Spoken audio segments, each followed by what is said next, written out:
High বন্ধুরা, তোমরা সবাই কেমন আছো? তোমরা সবাই ভালো থেকো, সুস্থ থেকো, এই কামনাই করি। দেশ বিদেশ যেখান থেকে আমার ভিডিও দেখছো, সুস্থ থেকো, ভালো থেকো, এই কামনা করি। আবারও বলছি, আমি একটা আজকে খুব ভালো লাগলো হারিয়ে যাওয়া রেসিপি মা দিদারা করতো। সেটা হলো মিষ্টি কুমড়ো দিয়ে ধোকা। মিষ্টি কুমড়োর ধোকা। তো কুমড়োটা কিন্তু অতি অবশ্যই তোমাদের একটু লাল দেখে নিতে হবে, পাকা কুমড়ো যাকে বলে। আমরা এখান থেকে সব কিছুই কিনি, ওই পাকা কুমড়ো কাঁচা কুমড়ো সবই দেখে দেখে আমাদের কিনতে হয়। তাই যাই হোক, এবার আমি আসি রান্নার দিকে। চলো রান্নায় যাই এবার বন্ধুরা। এবার আমি এটা কিন্তু সম্পূর্ণ নিরামিষ একটা রেসিপি, নিরামিষের দিনে তোমরা করে নিতে পারো। এবার খুব সুস্বাদু হয়, এটা একটা হারিয়ে যাওয়া রেসিপি, আমার দিদার কাছে শেখা। আচ্ছা, প্রথমে কুমড়োগুলোকে ডুমো ডুমো করে আমি কেটে নিলাম। তারপরে কেটে নেওয়ার পরে কুমড়োগুলো ভেজে নিচ্ছি সামান্য নুন দিয়ে। এবার একটুখানি নুন দিয়ে চেপে চেপে ভেজে নেবো যতক্ষণ না কুমড়ো সেদ্ধ হচ্ছে। এবার আমি একটা মশলার পেস্ট তৈরি করে নিচ্ছি। কীরকম? ছোলার ডাল দেখেছো তো? ছোলার ডালটা ভিজিয়ে রেখেছিলাম। ছোলার ডালটা ভিজিয়ে রেখে আমি যেমন ফুলে যায় ছোলার ডাল, তোমরা তো জানো। ছোলার ডালের মধ্যে আদা, কাঁচা লঙ্কা, গোটা জিরে, নারকোল একটু দিয়েছি টেস্টটা ভালো আসার জন্য। তোমরা ইচ্ছে করলে ওর মধ্যে আবার কিচমিচও দিতে পারো কেটে, খেতে খুব ভালো লাগবে। বা কাজু বাদামও কেটেও দিতে পারো বা পেস্ট করেও দিতে পারো। কিচমিচও তাই, কেটেও দিতে পারো, পেস্ট করেও দিতে পারো। এবার ধনে, জিরে, হলুদ গুঁড়ো, লবণ, চিনি, পেস্ট ধোয়া, মিক্সি ধোয়া জলটা দিলাম। এটা কিন্তু সম্পূর্ণ একটু মিষ্টি মিষ্টি হবে, কেন আগেকার দিনে দিদারা তো বৈধব্য জীবন পালন করছে কত সহজে, তাই তারা সব কত ছোট বয়স থেকে, তাই তারা বিভিন্ন রেসিপি বিভিন্নভাবে বানিয়ে নিয়ে তারা এইভাবে খেত। তো যাই হোক, এটা একটা, আমরা তো আজকালকার যুগের সবাই আমরা খুব সাধারণ মানুষ। তো যাই হোক, এখন আমি ওই মেসটা যতক্ষণ না হচ্ছে, কুমড়োটা সেদ্ধ হয়ে গেছে, তার সঙ্গে আমি ছোলার ডালটা মিশিয়ে দিলাম, ভালো করে মিশিয়ে দিলাম যতক্ষণ না কড়া থেকে পেস্টটা ছেড়ে আসছে।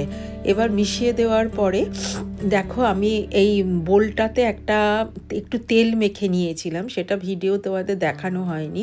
আমি চৌকো শেপে কেটে নিচ্ছি, তোমরা ইচ্ছে করলে যে কোনো শেপেই কেটে নিতে পারো। বোল লাগবে এমন কিছু নয়, থালার মধ্যেও আমরা কাটি। যেমন ছোলার ডালের ধোকাগুলো আমরা বাড়িতে বানাই, বেসনের ধোকা, সব রকমই করতে পারি। এবার দেখো, আমি একটা একটা করে তেলে ভেজে নেব। তেলে ভেজে নেওয়ার পরে খুব সুন্দর করে ভেজে তুলে নেব। দেখো, খুব ভালো ভাজা, একটুখানি ভালো করে ভাজতে হবে, না হলে বাইন্ডিংটা খুলে যেতে পারে। এর মধ্যে কিন্তু আর কিচ্ছু পড়বে না। তারপরে সরাসরি আমরা চলে যাব তরকারিতে। দেখো, একটা একটা করে ভেজে নেবে খুব সুন্দরভাবে। আর এই ভাজাগুলো খেতে যা স্বাদ লাগে না, তোমরা ইচ্ছে করলে এতে হিংও দিতে পারো। আমি হিংটা দিইনি, কারণ আমার কাছে ছিল না বলে। যাই হোক, হিং দিয়ে যদি তরকারিটা করো বা নামাবার আগে যদি একটু হিং দাও না, আমরা সবাই জানি যে কালো জিরে আর হিং হলো পেঁয়াজের সাবস্টিটিউট, তো সেইটা দাও, খুব ভালো লাগবে। এবার আমি তেজপাতা, শুকনো লঙ্কা, গোটা গরম মশলা, ডালচিনি আর এলাচ, আমি কিন্তু লবঙ্গ দিইনি, গোটা জিরে, এবার আদা, কাঁচা লঙ্কা বাটা, অল্প ধনে, জিরে, লঙ্কার গুঁড়ো, কাশ্মীরি লঙ্কার গুঁড়ো, ঝাল লঙ্কার গুঁড়ো, হলুদ, তেজপাতা সব দিয়ে মশলাটা আমি ভালো করে কষিয়ে নিলাম। ওই তেলেতেই কিন্তু, আমি আর কিন্তু কোনো তেল দিইনি। তোমরা ইচ্ছে করলে তেলটাকে কম বেশি, নুন ঝাল কম বেশি বাড়িয়ে বা কমিয়ে নিতে পারো। নুন আর ঝালটা তোমরা তোমাদের পছন্দ মতো নেবে।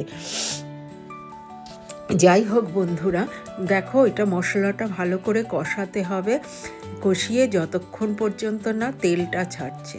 তোমরা ইচ্ছে করলে এর মধ্যে কিন্তু আলুটাও দিতে পারো, আমি আলুটা দিইনি, আমি শুধুই করেছি বরফিগুলো ভেজে শুধুই ঝোল দিয়ে করেছি। এর মধ্যে একটু লবণ, এটা কিন্তু ঝোলটা এবং এগুলো সব কিছুই কিন্তু একটু মিষ্টি মিষ্টি টেস্ট আসবে। যে কোনো নিরামিষ রান্নাতে অবশ্য একটু মিষ্টিটা ভালো লাগে। দুটো কাঁচা লঙ্কা দিয়ে দিলাম, বরফিগুলো কেটে রাখা কুমড়োর বরফিগুলো মানে ধোকাগুলো সেগুলো দিয়ে দিলাম। আমি 4টে করলাম আরগুলো তুলে রাখলাম। আচ্ছা, 4টেতেই হয়ে যাবে।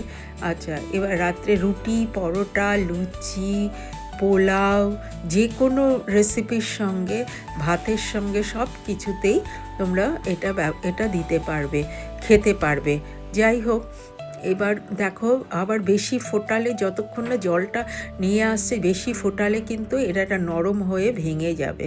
তোমরা তোমাদের আন্দাজ মতো কেমন খাবে বা ওটাকে থালাতে রেখে তুমি ঝোলটা ফুটিয়েও দিতে পারো, সে বিষয়ে কোনো সন্দেহ নেই যে ঝোলটা বেশি ফোটালেই তোমার লাগবে। যে যেরকম ঝোল খাবে, ঝাল খাবে, তারপরে লবণ খাবে, মিষ্টি খাবে, সেইভাবেই দেবে। আমি এবার একে একে তুলে নিলাম। তুলে নেওয়ার পরে ওর ওপর দিয়ে একটু